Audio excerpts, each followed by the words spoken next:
International search and rescue advisory group ইনসারা এর সহায়তায় দুর্যোগ মোকাবেলায় দক্ষ জনশক্তির প্রশিক্ষণ পাবে বাংলাদেশ।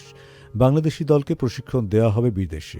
সংশ্লিষ্টরা বলছেন, আরবান সার্চ অ্যান্ড রেস্কিউ টিমকে আধুনিক যন্ত্রপাতি ব্যবহারের মাধ্যমে প্রশিক্ষিত করা হবে। সাধারণত মালয়েশিয়া, সিঙ্গাপুর, কোরিয়া, থাইল্যান্ডে তাদের প্রশিক্ষিত করা হবে। সংশ্লিষ্টরা বলছেন, রানা প্লাজা ট্র্যাজেডির মতো বড় দুর্যোগ মোকাবেলার কঠিন স্মৃতি থেকে প্রশিক্ষিত উদ্ধারকারী দল তৈরি এবং বিদেশে প্রশিক্ষণের উদ্যোগ নেওয়া হয়েছে। বাংলাদেশ আশা করছে, আধুনিক সরঞ্জাম ও প্রযুক্তি ব্যবহারের মাধ্যমে প্রশিক্ষিত এ দল দুর্যোগ মোকাবেলায় বড় ভূমিকা রাখবে। NRBC ব্যাংক, সুখবর প্রতিদিন।